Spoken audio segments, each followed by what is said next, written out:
प्रिय मित्रों, कभी कभी जिंदगी हमें ऐसे रास्तों पर ले जाती है जहाँ तर्क नहीं चला करते, बस विश्वास चलता है। जहाँ पुराने पेड़ों के पत्तों की सरसराहट भी कोई ऐसा संदेश देती है और जहाँ एक बच्चे का मासूम दिल पूरे गांव की किस्मत ही बदल देता है। आज हम ले चलेंगे आपको उत्तराखंड के एक छोटे से गांव में, जिसका नाम है घांगन गांव। जहां एक पीपल के पेड़ के नीचे छिपा था ऐसा रहस्य जिसने अंधेरे समय में भी उम्मीद की रोशनी फैला दी। यह कहानी है अर्जुन की, एक लड़के की जिसने बिना किसी लालच के गांव को वो दिया जो सदियों से किसी ने नहीं पाया था, जल, जीवन और जागरूकता। तो दोस्तों, उत्तराखंड की हरी भरी घाटियों में बसा था घांगन गांव। यहाँ के लोग सीधे साधे, मेहनती और जमीन से जुड़े हुए थे। लेकिन इस गांव के बीचों बीच था एक ऐसा पीपल का पेड़ जिसके चारों ओर सन्नाटा बसा रहता था। कहते हैं इस पेड़ के नीचे कोई साया रहती है, पर वह डराने वाली नहीं थी। वह किसी को चुनती थी, परखती थी और फिर उसे अपना संदेश देती थी। गांव में एक लड़का था, अर्जुन। उम्र बस 14 साल थी, लेकिन सवालों से भरा दिमाग। उसे हमेशा लगता था कि ये पीपल कुछ कहना चाहता है, उसमें कोई रहस्य है, कोई ऐसा राज जो सिर्फ उसी के लिए है।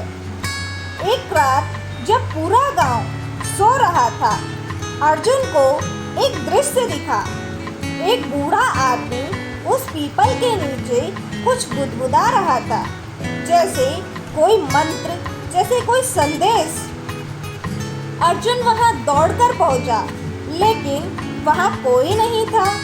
सिर्फ एक पुराना तांबे का सिक्का जमीन पर पड़ा था और पेड़ की पत्तियां अजीब सी आवाज़ कर रही थी, जैसे कोई धीमे से बोल रहा हो।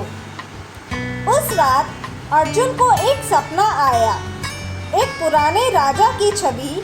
राजा ने कहा, सच्चे मन से जो सेवा करेगा उसे मिलेगा घांगन गांव का खजाना, लेकिन जो लालच करेगा वह सब कुछ खो देगा। अर्जुन ने किसी से कुछ नहीं कहा, पर अब उसका व्यवहार बिल्कुल बदल गया। वह हर सुबह गांव के बुजुर्गों की मदद करता, मवेशियों को चारा डालता, बच्चों को पढ़ाता और जंगल में पौधे लगाता। गांव वालों को लगता ये बच्चा कुछ अलग है और उसकी आंखों में भरोसा है, मन में श्रद्धा।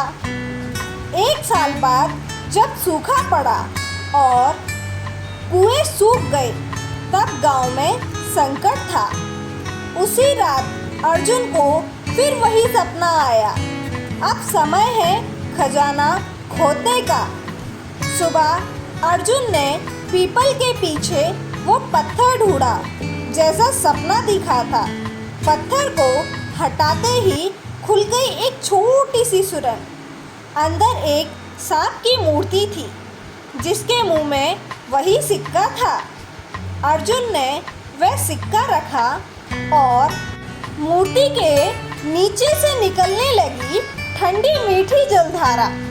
गांव की जमीन फिर हरी हो गई, बच्चों के चेहरे खिल गए और सबने अर्जुन को भगवान का दूत माना। लेकिन अर्जुन ने कहा, मैं कुछ नहीं हूँ। अगर मेरा मन स्वच्छ ना होता तो ये पेड़ मुझसे कभी बात नहीं करता। आज भी घांगन गांव के लोग कहते हैं, जिस दिन कोई सच्चे मन से उस पीपल के नीचे बैठेगा, उसे जीवन का सबसे बड़ा वरदान मिलेगा, निस्वार्थता और सेवा की शक्ति। दोस्तों, इस कहानी का अंतिम संदेश यह है कि यह कहानी सिर्फ रहस्य नहीं है, ये एक ऐसे विश्वास की कहानी है जो दिखता नहीं है पर महसूस होता है। अर्जुन जैसे बच्चे आज भी हमारे आसपास है। ज़रूरत है उन्हें पहचानने की और पीपल जैसे पेड़ों की बातों को सुनने की। तो दोस्तों, आपको यह स्टोरी कैसी लगी? क्या आपके आसपास भी इस तरह के बच्चे हैं जिन्हें आप पहचानने में देरी कर रहे हैं? दोस्तों, अगर आप सभी को यह कहानी पसंद आई हो तो कमेंट में हमें अपनी राय अवश्य बताएं।